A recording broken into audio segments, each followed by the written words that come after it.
E aí, pessoal do YouTube, sejam bem-vindos a mais um vídeo nesse canalesco fazedor de enxadas. E no vídeo de hoje, prepara o teu coração que o Noruga está de volta. O Magnus voltou a participar dos torneios no ritmo clássico. Ele está participando nesse momento do campeonato de equipes europeu. E ontem ele fez a estreia dele contra o grande mestre da Eslováquia, o Grzegorz Peszak. E o mundo está de olho, porque o Magnus volta a ganhar pontos de rating no ritmo clássico. Depois do último evento que ele participou, que acabou não indo tão bem, o Magnus voltou a apresentar aquele xadrez super de alto nível, como ele estava apresentando na Copa do Mundo. Agora, eu vou trazer a partida da primeira rodada, que é um escândalo, poderia entrar com certeza absoluta em qualquer livro de estratégia desse planeta, e vocês vão entender por quê. Te segura na cadeira, prepara a pipoca e vamos à luta, que o xadrez sempre será agora. Então, pessoal, aqui estamos nós, e de brancas vinha Magnus Carlsen Malandro, a perigoso, contra Grzegorz Peszak, e o Magnus anda agressivo. Começou com ele mesmo. Equatrino, favorito de Bob Fischer. Eita lá, uma berlinesa. Ah, Rafael 0-0. Ah, isso é uma retranca terrível, meu guri.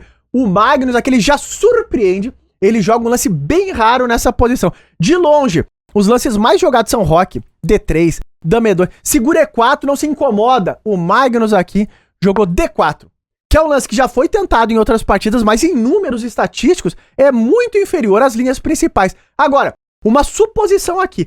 Eu acho que nessa partida o Magnus está seguindo como referência uma partida do Christopher Io, o jovem talento norte-americano, e em algum momento ele vai sair da preparação como da partida de modelo. Não dá pra ter certeza, só uma suposição. Agora, trocou.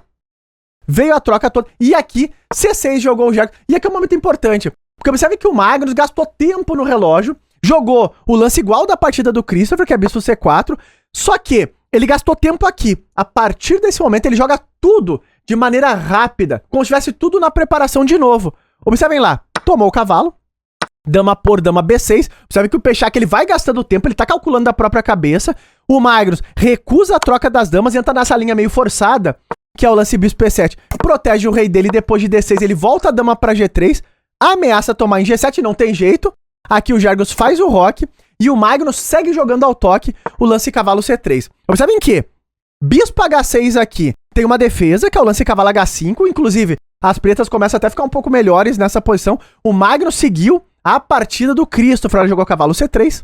Agora, bispo E6 e depois da troca, esse é o momento marcante da partida depois de E5. Porque na partida do Christopher Io, que ele jogou contra um grande mestre, veio a tomada em E5, mas o Peszak não entrou nisso. Ele botou uma ideia muito interessante, por sinal, que é o lance cavalo E8, que assume alguns riscos aqui, claro.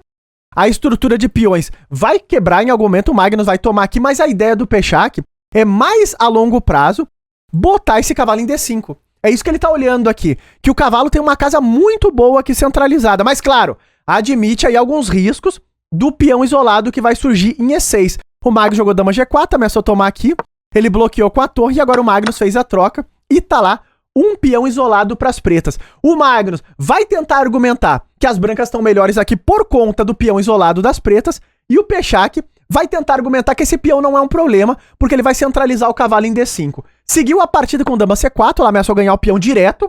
Claro, o Peszak defendeu. E agora, o Magnus centraliza o cavalo. Bispo em E5, o Magnus ganha um pouco de espaço no flanco da dama e o Peszak faz o plano dele, centralizando o cavalo em D5, e é a partir daqui que começa a magia da partida. Por quê?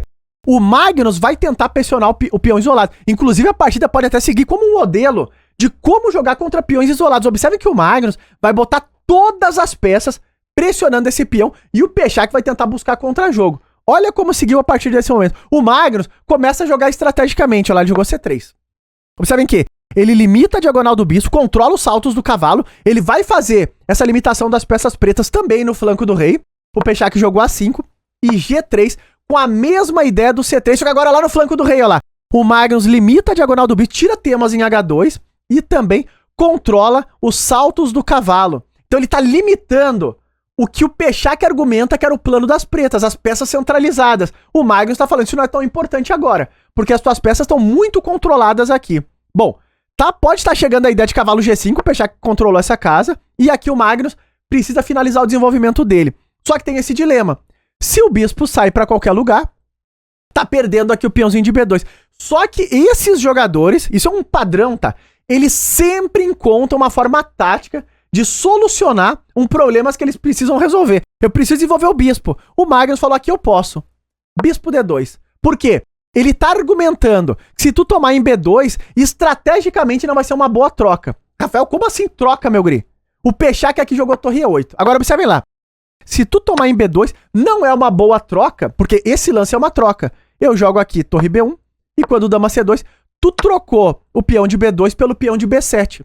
Só que, com a torre em B7, o Magnus tá muito melhor estrategicamente, olha lá. A torre tá super violenta e os teus peões aqui estão aos frangalhos. Então essa posição aqui é muito melhor pras brancas, tá? O Pechak não entrou nisso.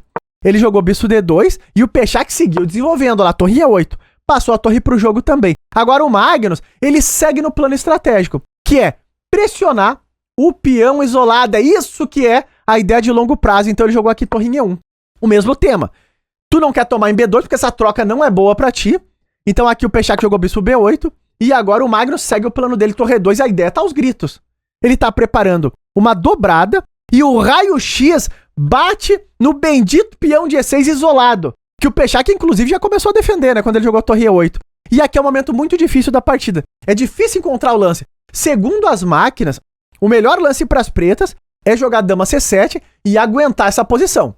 Passa a dama pro jogo e começa a defender esse peão. Faça o que puder, né? Não é fácil de defender. As máquinas argumentam que esse é o lance. Mas o Pechak aqui, ele falou, não, vou ter que arriscar aqui um pouco mais, porque senão eu vou acabar perdendo. Então ele jogou dama B2, que arrisca mesmo.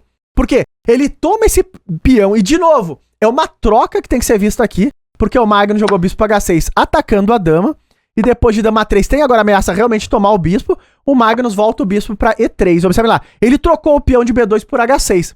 Agora, o peão de H6 defendia o rei dele, então o rei já tá muito mais vulnerável, e outro ponto importante, tu não consegue mais controlar tão forte a casa de G5, porque essa era a função do peão. O peão já não existe mais. Bom, seguiu agora a tomada em E3. O Pechak tá com a dama totalmente fora de jogo, então ele volta essa dama pra partida de novo, e o Magnus joga um plano fino aqui. H4, com a ideia de cavalo G5, e isso faz todo sentido pra posição das brancas, porque o cavalo fica num posto avançado, é imediatamente promovido a Pegasus, e ele ainda pressiona o peão de E6, tá vindo a dobrada, e todas as peças brancas incomodam o peão isolado. E agora? O Pechak tinha 16 minutos no relógio. Aqui ele jogou o lance dama D7. E agora o Magnus plantou esse cavalo em G5 e tá pressionando o peão de E6. Mas o Pechak dá seus pulos aqui. Ele jogou bispo A7, que é uma rasteira estratégica terrível nessa posição. O Magnus não caiu na rasteira. Observe que ele tá dando o peãozinho de E6, falando, tu quer o peão isolado? Toma, meu guri. Olha aí, tô te dando. Caiu o peão, admito. O Magnus jogou o fino torre D3. Ah, Rafa, não entendi mais nada. Por que que não tomou, meu guri? Qualquer um no planeta tomaria. A ideia é que se tu tomar, o Pechak, ó lá, ele dispara o flanco da dama. Então ele tem um peão a menos aqui, mas tem um peão passado que tá indo rápido, andando ligeiro. Então foi uma rasteira estratégica que o Magnus não caiu. Inclusive, o que o Magnus fez aqui é genial. Ele jogou torre D3. Que de momento não é tão clara a ideia, mas por que que ele tirou a torre, né? Podia ter mantido a torre pressionando aqui. Porque aqui tem um lance óbvio para as pretas, que é a torre D5. E agora? Olha lá, a torre tá sólida e as pretas ainda ganham a coluna. Só que isso é um drible. É um drible impressionante. O Magnus queria jogar torre F3. Olha que lance. Foi só para desviar a torre da coluna F. Então, momentaneamente, ele esquece o peão de E6 e fala... E6 não cai, mas eu tô entrando na 7ª fileira. E aqui é super complicado de defender a ameaça de entrar com a torre em F7. O Pechak jogou torre F8. Não, mas calma lá. Rafael, primeiro, vamos avaliar isso aqui. Eu não posso jogar torre F5, tu não pode, porque eu tomo lá. E o peão tá cravado. Então tu perde uma peça. E se jogar torre E7, aqui vem a outra genialidade da partida. Porque agora, como a torre não tá mais em F5 como tava antes, eu tenho dama E4. Tô ameaçando o mate. A diagonal enfraqueceu. O cavalo tá naquele posto avançado. Porque caiu o peão de H6 lá atrás, tu não consegue expulsar o cavalo daqui. E olha essa posição. Porque se tu bloquear, aqui vem a genialidade toda. Agora que tu vai entender. Se tu bloquear, que parece um lance natural de defesa, tu perde o jogo, porque eu volto. E olha que drible. É um drible terrível, porque agora tu não pode mais voltar a torre pra D5, que tu leva mate aqui. Tudo forçado. E aqui tu tá perdido. Porque, por exemplo, tu tem que tirar a dama do ataque, tu leva G4. E agora? Então, torre D3 pra torre F3. E se tu voltar a torre pra F5, torre D3 de novo. E tá ganho de brancas. É um drible, mas um drible assim do Garrincha. Uma coisa inacreditável. O Magnus botou isso, o Pechak viu. Então ele não botou a torre em E7 e nem voltou, claro, torre pra F5, seria uma capivarada terrível. Ele jogou a torre F8. Só que agora o Magnus troca e joga dama E4. E aqui ele tá dizendo, já era, meu guri. Vai cair o peão isolado. Ou seja, tudo isso pra ganhar o peãozinho em E6. A dama tá entrando, o peão tá caindo em E6. O Pechak tentou segurar, mas no xadrez tem uma balança.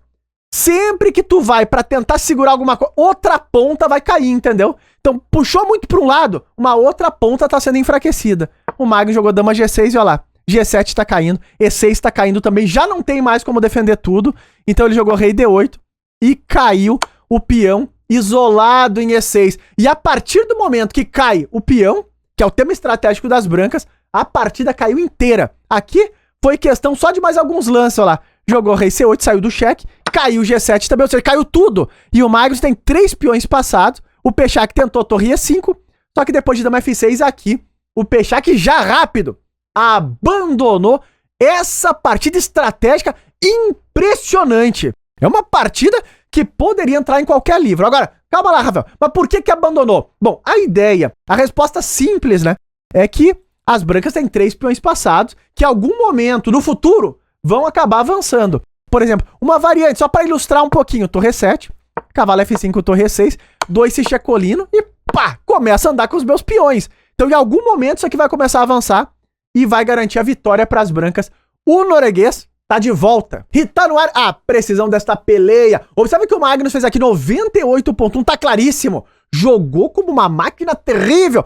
Ganhou do Pechak, mesmo o Pechak fazendo 92 de precisão. Agora, eu vou discordar do Peixe desse relatório aqui, porque o Stockfish tá marcando como um lance, o melhor lance. Torre D3 nessa posição, mas não. Esse daqui é um lance brilhante. Isso aqui tá completamente errado, porque é um lance extremamente difícil de ser feito, com drible estratégico inacreditável, e mais do que isso, para um ser humano é super difícil tu tirar a torre da coluna do peão isolado que tu tá preparando. Então, é um lance brilhante. Comenta aí embaixo se eu tô exagerando ou não. E se tu gostou da análise, não esquece daquele likezão aí embaixo e até os próximos vídeos.